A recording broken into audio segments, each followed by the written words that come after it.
नमस्कार दोस्तों, स्वागत है आपका हमारे इस चैनल धूप धुनुची आरती में। दोस्तों, नित्य दशांग धूप हवन के बारे में जो है आज मैं आपको बताऊंगा, क्योंकि कई लोग आप मुझे कई बार कहते हैं कि दादा शास्त्र प्रमाण के साथ ये जो धूप हवन के बारे में आप कहते हैं, क्या वो संपूर्णता एक लौकिक भावना है या फिर शास्त्र में भी इसका वर्णन आदि है। इस बारे में ही जो है मैं आज आपको बताने जा रहा हूँ। दोस्तों, ज्ञानार्णव तंत्र के माध्यम से ये उदाहरण जो है मैं आपको दूंगा। और श्री विद्या जैसे आप लोग जानते ही होंगे कि मूल रूप से जो है दो कुल की जो मातृ साधना या मातृ आराधना होती है, मतलब साधना के अभी जो है दो कुल है हमारे भारत में। वैसे तो देखिए, पहले बहुत सारे कुल थे, पर कई सारे कुल जो है वो लुप्त हो चुके हैं, अर्थात जो है उन कुलों के आचार्य या फिर गुरु जो है अब उस प्रकार से जो है आपको नहीं मिलेंगे। पर श्री कुल और काली कुल, ये दो कुल के जो है अभी भी जो है आचार्य गुरु जो है वो वर्तमान है।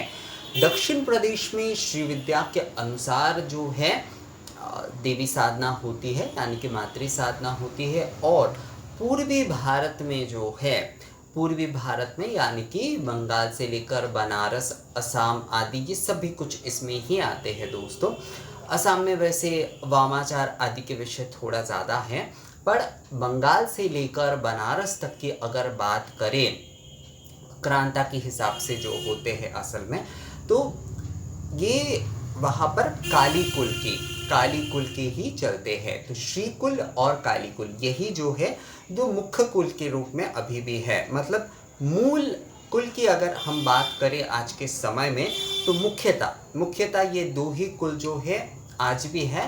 प्राचीन समय से लेकर आज भी जो है साधना के ये दो कुल है। एक श्री कुल जो कि दक्षिण भारतीय द्रविड़ संस्कृति का है, और जो कि पूर्व भारतीय जो कुल है वो काली कुल है, जिसमें दक्षिणा काली के पूजन आदि किए जाते हैं। दक्षिणा काली रूप में देवी के पूजन किए जाते हैं, और श्री कुल में षोडशी विद्या के रूप में जो है महात्रिपुर सुंदरी के पूजन आदि होता है। तो श्री कुल के जो साधक होते हैं या फिर आराधक होते हैं, वो नित्य ये दशांग धूप हवन जो है अपने घर पे हो या फिर श्री कुल अनुसार जिन्होंने दीक्षा आदि लिए है, गृहस्थ है पर दीक्षा आदि लिए है, वो करते हैं। और जो साधक है वो तो करते ही है, पर जो साधारण तौर पे जिन्होंने दीक्षा आदि लिए है या फिर श्री कुल की भावना से वो जो है मतलब श्री कुल की भावना से वो देवी के पूजा आदि आराधना आदि करते, तो वो भी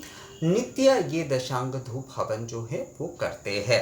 आप सभी के जो है देवी के साथ साथ आप सभी के लिए ही ये दशांग धूप हवन किए जा सकते हैं, उसमें किसी भी प्रकार की समस्या नहीं है। दशांग धूप हवन जो है ये धूपाग्नि जैसे कि आप कंडे पर कर सकते हैं, या फिर दक्षिण की तरफ जैसे कि नारियल के छिलके में ही किए जाते हैं। तो धूपाग्नि प्रज्वलन करके ही जो है आपको धूपची पात्र में, यानी धूपची पात्र में जो है धूपाग्नि प्रज्वलन करते हुए जो है, मैंने दुर्गा पूजा के धूप हवन के ऊपर ऑलरेडी वीडियो बनाया है। दोस्तों, आप लोग एक बार उस वीडियो को चेक कीजिएगा, उससे आप लोगों को समझ में आ जाएगा आसानी से जो है। तो उस प्रकार से ही जो है विधि पूर्वक आपको धूप हवन करना है, अगर आप नित्य दशांग धूप हवन करना चाहते हैं तो नित्य दशांग धूप हवन के विषय में कहा गया है, ये विशेष समय भी आप कर सकते हैं। यानी कि मान लीजिए कि आप जो है नवरात्रि में या फिर कोई भी पूजन में, दीपावली के दिन मान लीजिए, नवरात्रि में मान लीजिए जगद्धात्री पूजा हो, या फिर कोई भी आप पूजन कर रहे हैं, तो उसमें आप मान लीजिए आप पूर्णता जो हवन आदि विधि है, जो होम यानी कि जो पूर्णता की जाती है, जिसे पूर्ण होम कहते हैं, वो आप नहीं कर पा रहे हैं, तो वहाँ पर भी ये दशांग धूप सामग्री से आप हवन जो है वो कर सकते हैं। दोस्तों, ये संपूर्ण जो है ये शास्त्रीय विधि ही है। तो इसमें कहा जा रहा है ज्ञानार्णव तंत्र में, दशांग धूप होमेन सौभाग्यमतुलम भवेत। दशांग धूप होमेन सौभाग्यमतुलम भवेत। अर्थात जो है दशांग धूप के होम से अतुल सौभाग्य की प्राप्ति होती है। अगर आप नित्य ये दशांग धूप होम करते हैं तो आपको अपार जो सौभाग्य है उसकी प्राप्ति होती है। अब ये सौभाग्य हर किसी के अपने अनुसार होता है, अर्थात जिसके जो इच्छा होती है उस अनुसार, जिस भावना से जो वो इस धूप हवन को करते हैं उस भावना अनुसार। असल में सौभाग्य वृद्धि का अर्थ होता है आध्यात्मिक सौभाग्य वृद्धि। अब जो है कोई व्यापार के लिए जो है ये धूप हवन कर रहा है तो उनके लिए उस प्रकार से जो है माँ उन पर कृपा करेंगे या ईश्वर उन पर कृपा करेंगे। देखिए, माँ शब्द बहुत बार आप लोग मुझे कहते हैं कि माँ शब्द, असल में ये मेरा अभ्यास है दोस्तों कि जब भी मैं ईश्वर के बारे में बताने जाता हूँ तो माँ शब्द ही जो है वहाँ पर किसी भी प्रकार की व्याख्या आदि के लिए जो है मेरे मुंह से निकलता है। ये अभ्यास आप बोल सकते हैं। जो जिस प्रकार से ईश्वर का ध्यान करता है, जो जिनके मनन में जिस प्रकार से ईश्वर की जो छवि होती है ना, उनके मुख से उनके वाणी से भी वही आ जाता है। तो ये मेरा अभ्यास इसी कारण से है। तो माँ शब्द का जब मैं प्रयोग करता हूँ तो आप वहाँ पर ये समझ ही सकते हैं कि आप ईश्वर के लिए, मतलब आप अपने इष्ट के लिए भी ये कर ही सकते हैं। तो दशांग धूप होमेन सौभाग्यमतुलं भवेत। दशांग धूप होमेन सौभाग्यमतुलं भवेत। दशांग धूप के होम से अतुल सौभाग्य की प्राप्ति होती है।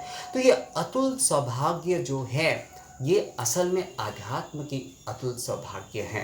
अब जैसे जिसकी कोई विद्या में सौभाग्य चाहता है तो वो विद्या रूप में जो है अर्चन करेंगे। आप माँ सरस्वती के कर सकते हैं, आप माता लक्ष्मी के कर सकते हैं। आप जो है अगर काली माँ के उपासक हैं तो माँ काली के लिए आप नित्य धूप हवन कर सकती है, विशेष दिनों में कर सकते हैं। माँ दुर्गा के लिए कर सकते हैं, माँ अन्नपूर्णा के लिए कर सकते हैं, माँ जगधात्री के लिए कर सकते हैं। आप जो है जो दक्षिण से है वो शारदा माँ के लिए कर सकते हैं, महात्रिपुर सुंदरी के लिए कर सकते हैं, मीनाक्षी देवी के लिए कर सकते हैं, या फिर लक्ष्मी नारायण के आप जुगल में कर सकते हैं। आप जो है उमा महेश्वर के, शिव पार्वती के आप जुगल में कर सकते हैं। तो जो भी आपके, जानकी रघुनाथ के भी आप कर सकते हैं। आप जो है श्री हनुमान के भी आप जो है दशांग धूप हवन कर सकते हैं। तो कोई समस्या उसमें नहीं है दोस्तों।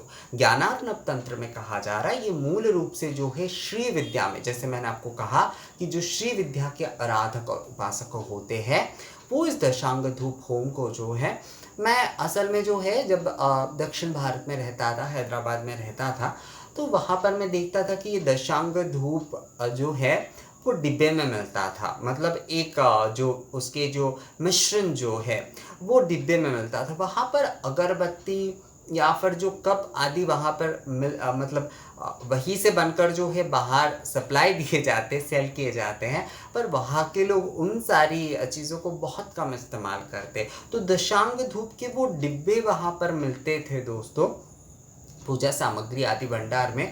उनके एक एक दुकान जो है वो केवल इस प्रकार की सामग्री आदि के, मतलब केवल धूप हवन आदि, केवल धूप के ही सामग्री आदि उसमें मिलते हैं आपको। तो वहाँ पर धूप आदि के जितने भी सारे हैं तो केवल धूप के ही मिलते। दक्षिण भारत में ये एक बहुत सुंदर लगा मुझे व्यापार के, कि वहाँ पर मान लीजिए पीतल का दुकान है तो वहाँ पर आपको स्टील बिल्कुल नहीं मिलेगा, वहाँ पर सभी के सभी पीतल ही मिलते हैं। धूप आदि ऐसे सामग्री आदि की दुकान है तो वहाँ पर यही आपको मिलेंगे, कई कई प्रकार के मिलते हैं। तो दशांग ये जो धूप है ये मैं देखता था जो दुकान भी खोलते थे, मतलब जो लोग दुकान भी खोलते थे, तो दुकान खोलने के बाद भी वो ऐसे ना जो धूप पात्र होते थे, धुंची पात्र जो है वहाँ के, मतलब प्रादेशिक जो धुंची पात्र होते हैं उनके आप लोगों ने देखे ही होंगे, कई सारे वीडियो आदि फोटो आदि देखे ही होंगे आपने। तो उसमें वो लोग इस प्रकार के नारियल के छिलके कपूर आदि देकर जो है वो दशांग धूप से धूप हवन करते थे और फिर जो है वो धूप संपूर्ण अपनी दुकान आदि में दिखाते थे, और घर पे भी लोग इसी प्रकार से करते थे। तो ये नित्य प्रक्रिया था उनका, ये नित्य प्रतिदिन धूप आरती तो वो करते ही थे, सुबह के टाइम और संध्या के टाइम दोनों समय जो है वो धूप आरती तो करते ही थे, पर ये दशांग धूप हवन भी जो है वो नित्य प्रतिदिन करते थे दोस्तों। तो ये शास्त्र में ही कहा जा रहा है कि दशांग धूप होमेन सौभाग्यमतुलं भवेत। आप जो है नित्य प्रतिदिन दशांग धूप से अगर जो है हवन करते हैं, आहुति प्रदान करते हैं, तो धूपाग्नि में आप आहुति प्रदान करते हैं। यहाँ पर स्पष्टतः कहा जा रहा है कि दशांग धूप हवन, यहाँ पर धूप हवन ही कहा जा रहा है, स्पष्टता जो है तो शास्त्र में ही इसका उल्लेख है दोस्तों। तो यहाँ पर लौकिक आदि के कोई विषय है ही नहीं, पहली बात जो है। अब देखिए हर चीज़ जो है ना वो अपने देशाचार या फिर परिवार के आचार में कुछ अपने तरीके से हो जाते, पर शास्त्रीय नियम जो है वो है ही दशांग धूप। यहाँ पर स्पष्टता कहा जा रहा है कि दशांग धूप से होम करने के लिए, तो नित्य प्रतिदिन आप जो है दशांग धूप से आप हवन करिए और उसके साथ साथ हवन के बाद अवश्य धूप दीप से आरती अवश्य करिए। यही जो है मूल रूप से भगवान को नैवेद्य प्रदान करना होता है। आप अलग से कोई भोग आदि या फिर जो है अलग से कोई फल मिष्टान्न आदि जो है वो आप भगवान को नहीं चढ़ा पा रहे तो कोई बात नहीं है दोस्तों। आप जो है नित्य अगर ये दशांग धूप हवन करते हैं ना तो इससे आपकी सौभाग्य भी वृद्धि होती है। आप जो है भगवान को ये धूप नैवेद्य भी जो है वो प्रदान कर रहे हैं और उसके बाद जो है आरती करने से ये पूर्ण होता है। तो ये नित्य प्रतिदिन जैसे अग्निहोत्र कार्य, वैदिक कार्य में जैसे अग्निहोत्र कार्य कहा जा रहा है, तो उसी प्रकार ये धुनी आदि यानी कि दशांग धूप से जो है आप अगर धूप हवन करते हैं, धूपाग्नि प्रज्वलित करके जो है, तो वही फल जो है आपको मिलता है दोस्तों। यज्ञ समान, अग्निहोत्र समान ही फल मिलता है, क्योंकि ये दशांग धूप होम है। तो आप जो है नित्य प्रतिदिन जो है आप ये दशांग धूप होम जो है वो अवश्य करिएगा दोस्तों। यही पूर्ण नैवेद्य है भगवान को जो है होम क्रिया के माध्यम से, अग्नि क्रिया के माध्यम से भगवान जो है सूक्ष्म रूप में अग्नि और वायु माध्यम से ही जो है वो नैवेद्य आदि, हमारे निवेदन आदि जो कुछ भी होता है नैवेद्य वो ग्रहण करते हैं। तो आप भी जो है नित्य प्रतिदिन ये दशांग धूप हवन करने की अवश्य कोशिश करिए और इसे अभ्यास में करिए दोस्तों। यही जो है मूल रूप से नैवेद्य प्रदान होगा आपके इष्ट को। तो दोस्तों ये वीडियो आप लोगों को मुझे लगता है समझ में आ गया है, और इस वीडियो में अगर फिर भी आप लोगों का कोई सवाल आती है तो मुझे कमेंट्स करके आप बता सकते हैं। आप लोग मुझे मेल भी कर सकते। तो मिलते हैं आपसे अगले वीडियो में, तब तक के लिए नमस्कार।